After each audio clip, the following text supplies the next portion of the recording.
So this bike, I just test drove it a bit, give it some gas, and I'm like, I have to buy this. I don't care what the price is, I need this bike in my life. Like, for real, I'm paying 1,300 euros for this. I'm getting it today. I need this bike right now. Hey yo, what is up everyone? It's SNT here, and welcome to a brand new video here on the channel. Today, we're doing a little bit of a different video. We're taking a break from working on all the bikes. I recently worked on the Rieju MRX engine, filmed me taking it apart, fixing the gearbox up because the gear shifter was not able to move, but I've changed up the thing that the gear shifter sits on, that the mechanic thing, and it worked, and I put together the engine again, and now it doesn't work again. So I need to figure that out, but hopefully we'll get that figured out real soon. But I'm taking a break for the Rieju MRX engine, and we're going to start working on the Rieju Aurora, the 80cc, soon. But in this video, we're going to go over all the bikes that I have owned.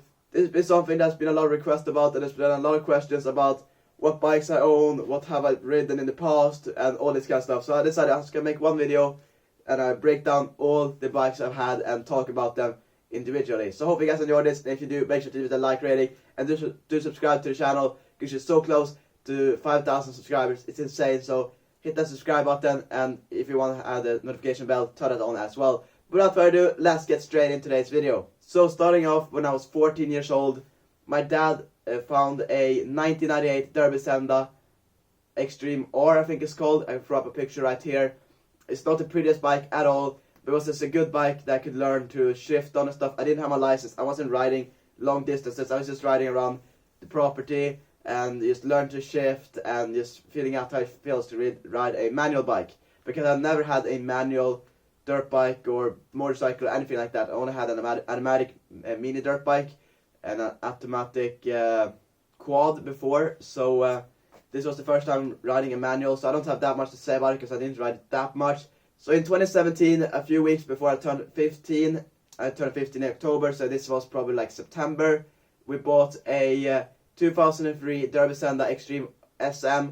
It was one of the cheaper ones on the market, and it was in pretty rough condition.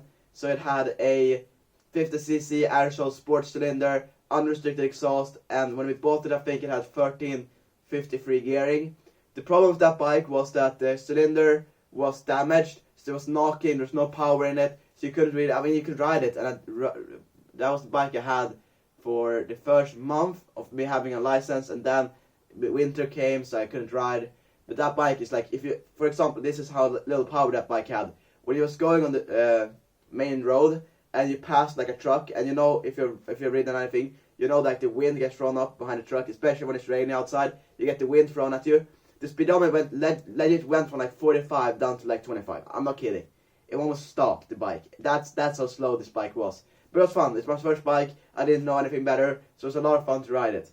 So during the winter, my dad changed the engine to a stock 50cc Derbi engine from my other Derbi. Well, let's take the his because he paid for both those bikes. So they took the engine for the 1998 Derbi, put it into the 2003. But the thing was, they had already swapped the engine on the 98, so it was the EBS, not the EBE. Okay, for you guys don't care about that. It was the same engine, but a better condition one. So we got the better condition one engine that worked into the bike. He painted the plastics red in car paint, and he also got a restricted CDI box and 1153 gearing, and kept the unrestricted exhaust. We still have that bike to this day because my brother's gonna have it after me. So that's why if you see a red Derbi Senda in the garage, it's not mine, it's my dad's, and my brother's gonna have it after me. That bike was insane. It was super powerful, but it was restricted at 5,000 RPM. So it was like driving a tractor or a pickup truck in low range gearbox instead of high range. It was a lot of fun, a lot of power. Had so much fun with that during the summer of 2018. But then towards the end, I really wanted to stunt. Like, I love doing wheelies and stuff on normal bicycles. I love watching Super Retards, Backpack Wheelie Boys, Sackos, Moto Bro. All the people was doing wheelies, and I really wanted to do wheelies. And I wasn't allowed to wheelie that red bike, even though I tried a few times, but I was never allowed to do it, and it was not set up for wheelies. I mean, of course I could, but, you know, I wanted to have my real stunt bike, but I had no money. So what I did was, I think I had 400 euros saved up, and I sold my Logitech G920 with shifter and wheel stand and everything like that. It's a simulator rig for the PC. I sold that for 200 euros, and then I went and bought myself a 2011 Kilera RCR for 400 euros. I guess I can say the prices we got them for. So 400 euros. This was my first bike I've ever owned. It was in really rough condition, so keep in mind, I had no clue how to work on bikes. Like the only thing I knew is like how to change. I knew how to change a gas wire, and I also knew how to change like plastics. That's pretty much my knowledge about bikes at this point. Me and my dad worked on restoring this bike, and it went from looking like this to looking like this. It was unrestricted exhaust, 1353 gearing, I think, and it's in really good condition. It was really nice. Then of course I needed the money. I put all my money into this bike. It was not stunt ready. Of course you could wheelie this thing, and I got it out on the like in a wheelie, but it was too nice for me, so I sold it. After that I bought my friend's broken 2007 Derbi Senda Extreme R. It had a broken crankshaft, and it had broken bearings. So I bought that thing for 400 euros as well. Fixed it up to one of my best stunt bikes to date. Which if I would do that build right now, I would go a bit of a different approach to it. I would get real supermoto tires, because we had 18-inch wheels on there, and I would have preferred to have like 17-inch wheels. It was a fun bike. We spent a lot of time. I mean, you could spend over 250 hours on that bike during that winter, fixing it up and making it to this cool bike right here. So that's a crazy transformation right there. A lot of fun and that kind of stuff. So I kept that bike for half the year up until like June or July. Yeah, July. That's when I sold. Replaced that bike. But during winter, we're still in 2018 now, so I bought that bike, and a few weeks after I bought that, I bought my friend's Peugeot Viva City for 50 euros. It had a really weird problem that when you gave full throttle, it died. I don't know why, but I liked it. It was fun because it was easy to wheel it, even though I sucked at wheelies back then. It was fun to wheel it, and it had its problem when you gave full throttle for a longer period of time. It died. It shut down, you couldn't start it. I still have no clue to date what it is. But it was a stock setup, so I trashed that thing. I absolutely trashed that thing. And then I bought new plastics and stuff, put it together, made it this really nice orange. I always use car paints, so it turned out sick. And after that, I sold the bike for 550 euros, but I spent almost that money fixing it up, making it look nice, even though I never got it to work properly. But the new owner, he put on a new exhaust, apparently removed the variator ring, which the previous owner to me said he had done. But the new owner said he did it, and I had no clue about variators, so I couldn't check it. But whatever, he did a few things, put in a Yasuni exhaust, I think it was, and now that bike is apparently running awesome, so that's great at least. But that bike, I got that done, and the day before I sold it, I picked up a 2000 Derbi Senda Extreme R for 200 euros, and then the day after I sold the Viva City. This Derbi Senda was in really rough condition. Yeah, the engine wasn't the best, to be honest, but it worked, and then it had no exhaust on it, there were no plastics or nothing. It was legit the frame, suspension, wheels, and engine, and it didn't start when I bought it. So we got some exhaust and stuff like that.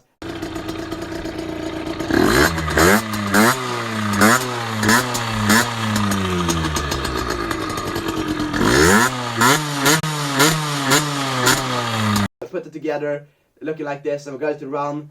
It sounds insane, so I really want to do another build with the EBS engine and a Gianelli 2T exhaust, because the Gianelli 2T exhaust sounds insane, and also that engine, there's just something about the EBS engine that sounds insane. The D50 on the newer Derbis and stuff, there's just something about it that doesn't sound good, but the EBS engine sounds insane.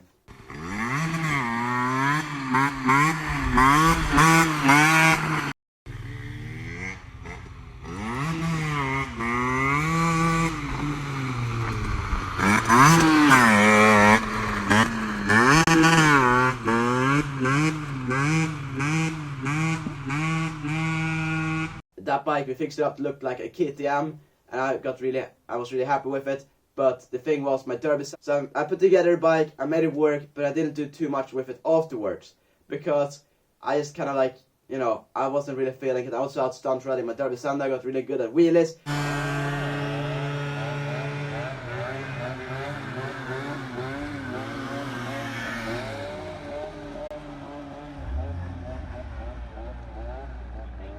So I didn't really feel like I would want to put in the time fixing that bike up. So I left it on hold. I was kind of done with it for a minute.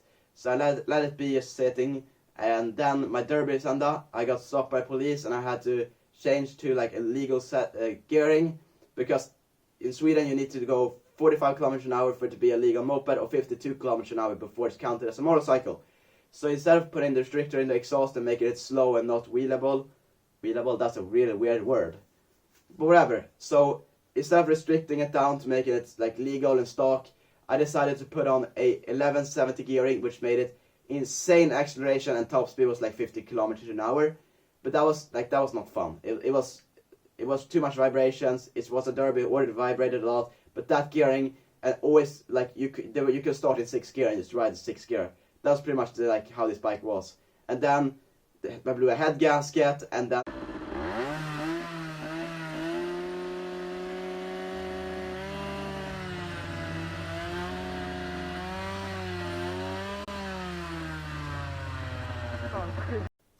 one of the radiator hoses, whatever it's called, the radiator lines got disconnected from the cylinder, and it overheated and locked up. But it didn't lock up, the piston expanded and got stuck, and then went down, so you could ride it. We fixed up cylinder and stuff, but I really wanted a 70cc Derbi, so that was my plan. I was gonna build a 70cc Derbi and go back to riding a fast Derbi again. But I don't really care about speed. Here's the thing: everybody cares about going 100 kilometers an hour and stuff with a moped. Personally, if I go like 60, 70, that would be cool. But like 50 works for me as long as I can do wheelies. That's all I care about. So I never really cared about the speed. I was going to build a 6 stunt bike. Then I looked at Blocket. It's a Swedish buy and sell website. Just for fun, you always look at there for fun. I went in there to look at, I think, A-tractors, which is cars that go further that you're allowed to drive. Yeah, my dad's calling. So I wanted to build a 70cc Derbi Senda. That was like cool, like make the best out of the situation. Something bad happened, let's make something fun out of it. So 70cc aerosol cylinder, sport setup just for stunting. That was my plan. But then I went on a local buy and sell website here in Sweden called Blocket, where you can buy and sell stuff. And I think I was going to look at A-tractors, which is cars that are only allowed to go 30 kilometers an hour in like top speed, and you can drive them when you're 15 on your moped license. It's a really Swedish thing, but they're pretty cool. So I think I was going to look at them for maybe like buying one of those instead of moped. I don't know why. I was probably just looking for fun, I always do that. But then on the start page you can see like the things to search for and if there is any new ads. And it said like moped, and there was like this red beta or something. I was like, okay, I'm just gonna click on it. I had no intention of buying a new bike. No intentions. And I keep in mind the most expensive bike I bought to that day personally was 400 euros. I hadn't paid more than that for a bike. So I clicked on the ad, and it was a Beta RR. It was a little bit of a distance away from where I lived, and it was 1,300 euros. It was more than anything I paid for a bike. But I wanted this bike. I was like, love at first sight. I was like, I have to get this bike, because a Beta here in Sweden usually goes for 1,800 to 1,900 euros. This one was recently fixed the engine up. They had renovated the engine. It looked good. The only thing was like missing a rear brake and the punctured rear tire and no light. But I mean, hey, that's thing you can fix. I didn't buy that right away because I had no money. I had 2 Derbi Sendas, that none of them were complete. So what I did was, we put together the Derbi Senda. I don't know what it's called in English, but you honade, when you like remove all the scratches and stuff. That's what we did. And we got some new gaskets for the cylinder, and the bike was running fine. It was just that I didn't want to ride it. I just wanted a Beta. I wanted that Beta because everybody says Beta RRs are so good. And I decided like, I can buy that bike, and then if I don't like it, I can sell it for more after we fix all the things. So I mean, I was not gonna lose money on it. I was gonna get my money back. You know what I mean? So I put together the KTM Derbi just to have something to sell to get the money. And I asked the guy if he wanted to trade my KTM Derbi for his Beta, but he wanted an A-tractor instead. So what I did was I put the KTM Derbi up for sale like a day after it was sold to some of the people watching the videos. So shout out to you guys are awesome. But that bike is now sold again. But it was a pretty cool bike, in my opinion, a really cool bike, especially the sound of that thing is insane. The day after I saw the KTM Derbi, we went and picked up the Beta RR. It was in a bit more rough condition than I thought, but I was not gonna buy it. I saw the bike, we were looking at it, and I was like, no, this is a piece of shit, I'm not gonna buy this bike. But then I'm just like, okay, I can take it on a test drive, see how it is, and it's insane. The power of that thing, it was tuned so good. They had a metal kit for exhaust, they have an 1156 gearing. Every bike that's 11 front sprocket is insane in acceleration. So I test drove that bike just outside his house just because it was a punctured tire, I couldn't really do much more, and they had no helmet and stuff. So this bike, I just test drove it a bit, give it some gas, and I was like, I have to buy this. I don't care what the price is, I need this bike in my life. Like for real, I'm paying 1,300 euros for this. I'm getting it today. I need this bike right now. Beta RRs are so hype. So we talked negotiated price down to like 1,100 euros. We got it home, we fixed up all the stuff, and that bike, I I've sold it now, for you guys are wondering, but that bike, I've done everything with that bike. No, the Derbi Senda, I still had the Derbi Senda Stunt Derbi. I was just putting that to the side. With that thing, I had driven like 250 kilometers in one day at the Moped meet. I did all the crazy things with the Derbi. I learned to stunt. We had a handbrake setup. We had all the things you can dream of. But the Beta RR, I pretty much had nothing on that. That bike was insane.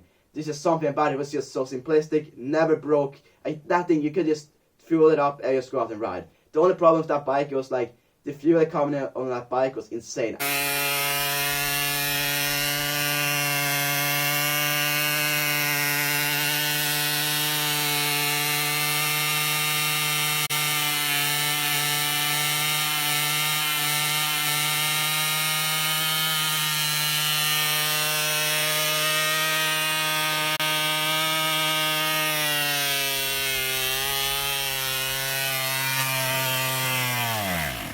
I fueled up in the beginning of the day. I went on a 30-kilometer drive to my stunt spot. If you guys saw my videos this summer, me and my friend, we were out riding at this stunt spot, this industrial spot. We were out there for a few hours, and then when I went back home, I had to fuel up again. So I used up like 2 tanks of gas in one day, and I'm gonna say that bike, I never really like checked it, so I'm sure that bike used like 10 liters per 100 kilometers. That's insane for a moped. My other mopeds did like 5 liters per 100 kilometers. This one did 1 liter. That's like insane for a moped. That's 50cc and 12mm carburetor and that stuff. But hey, I was always riding wheelies and stuff, so that might be the reason why it used so much fuel. But whatever, insane bike. And then I got caught by police.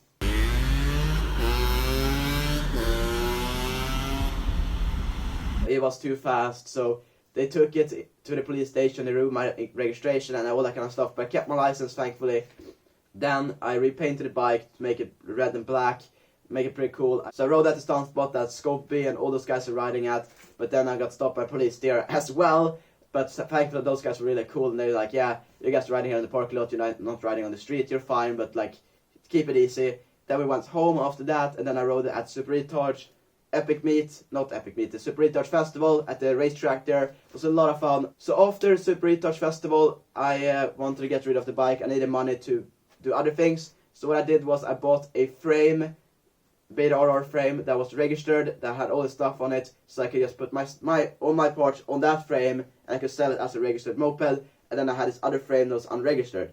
So I sold the bike to a really cool subscriber. He's really cool, so we might go check that bike out later, because he lives pretty close to me, so I'm gonna go check that out one day if you guys want to see that. I'm really excited to see that bike again, and I'm super thankful that that bike stayed in good condition. Most of my bikes, they don't end up in that good condition, so I changed the frame, I sold it to him, and the other frame that was unregistered, I sold that to another guy, and he put a Kawasaki KX85cc dirt bike engine in it with the Derbi DRD forks and everything. I just can show a picture right here. That thing is insane. Got a dirt bike engine, and the other one is still chilling. So that's pretty cool. We're gonna go check both of them out. I want to do that at least. So hopefully not then sell them before I get the opportunity to check them out. So definitely need to check them out. But that will be a lot of fun. And during that time I was working my beta. I got the Viva City because I wanted to have something to ride. So this was my second Viva City. I think this was an 06 Viva City. And what I did with this bike was I painted it. I put a 12 bar. But I never really got happy with this bike, and if you have ever ridden a Viva City, they're the most unreliable bike ever. I mean, the engine is good, but it was just that the plastics, you know, you can't ride normally and it should fall off. So I don't recommend a Viva City, even though they're easy to wheelie with stock. Hell no, I'm not recommending that. It was fun when you're doing wheelies, because it's always fun to do wheelies. But the second it went down from wheelie, it wasn't fun anymore. So I couldn't stand that bike, so I sold it. I think I bought it for like 600 euros, and I sold it for like 800 euros. So it was a really expensive Viva City I sold it for, but that guy absolutely trashed it. But after that, I bought the 2 Riejus that I own currently, the Rieju MRX and the Rieju RR. The Rieju RR, I had no plans of fixing it up. Maybe doing a KTM replica or something like that with it, but I had no plans of fixing it up. And the MRX, I had no clue what to do with it, but I turned it into this cool Yamaha YC125 lookalike, which is probably my coolest build to date. And that's the engine I'm working on currently, because the gearbox broke, but we're gonna get that under control. And for you guys, I thought I sold that bike. I didn't, because the gearbox broke, so I still have that. to clear that up. But the Beta Aurora I did actually sell last November of 2019. So the Beta Aurora is sold. So I only own my 85cc top performance rate Aurora and my 50cc Rieju YC MRX thing. So then I sold the Beta Aurora in November. I finished up the MRX as well around the same time. After that, I got the invite from NTK Life to go to MC-mässan, Sweden's biggest motorcycle convention, and have one of my bikes on display. My plan was to get a KTM EXE 125 and just build that up to something cool. But then I thought, like, that's what everyone else is gonna do. They're gonna have KTMs or dirt bikes or supermotos and show that off. So I wanted to have something unique. So I looked at my Rieju Aurora that I had at home. So I was like, you know what? I'm gonna do something cool with this thing. I got to planning. Nobody has ever built a cool Rieju Aurora. Well, there are some cool Rieju Auroras out there, but compared to all the other brands and makes and stuff like that, there's like none that are really super cool, like super cool Rieju Auroras. So that's usually like one of those bikes you buy, they're cheap and you trash them and that's it. But I bought this thing and it was completely trashed. So I rebuilt the engine with 85cc, top performance, cylinder, crankshaft, clutch, all that kind of stuff. And also got like a nice exhaust. We painted the plastics in the metallic red paint, car paint with two component clear coat and all that kind of stuff you can imagine. We got the frame painted, we polished the wheels, everything like that. We did that in 1 month to get ready to MC-mässan, had it on display in MC-mässan, and now we're here. So I have both that bike, still haven't started it. I'm going to work on it really soon. When I get done with this video, I'm going to go work on that bike, so hopefully I can get it started real soon. I'm crossing my fingers, but things haven't really been working out to me lately, so hopefully I can get that to work, and also hopefully get the MRX engine working again. But this was all the mopeds I had. Oh yeah, also I forgot, I traded my gaming setup for a Yamaha Aerox after Christmas, and that bike, or scooter, whatever you want to say, I rode that for a little bit. I don't have the Yamaha Aerox anymore, so I just had the two Rieju Auroras, the Rieju Aurora and the Rieju MRX. So that we hope we can get fixed up real soon. And what we're gonna get after that, I don't really know yet. We're gonna get something fun at least, but other than that, I have no clue what I'm gonna get. Let me know in the comment section down below if you enjoyed this video, and if you did, make sure to leave a big fat thumbs up. If you haven't already, make sure to subscribe to the channel so you do not miss the crazy videos we got coming up with my 85cc Rieju Aurora, the Rieju MRX, and potentially a new Stunt build. So make sure to stick around for that. Hope you guys did enjoy this, and yeah, I just want to say thank you guys so much for watching. Until next time, stay awesome, be positive. It's been Boys and T, and I'm out. Peace! I hardly go to sleep, but my dream is still picture clean. 4 AM Monday morning, school bell about to ring. They tell me to wake up, man, you're always in a dream. Go and get a job, deliver some magazines, so I sleepwalk wherever I go. Yeah, pencil in my hand, and I'm humming some notes. I've been writing these lyrics since 12 years old.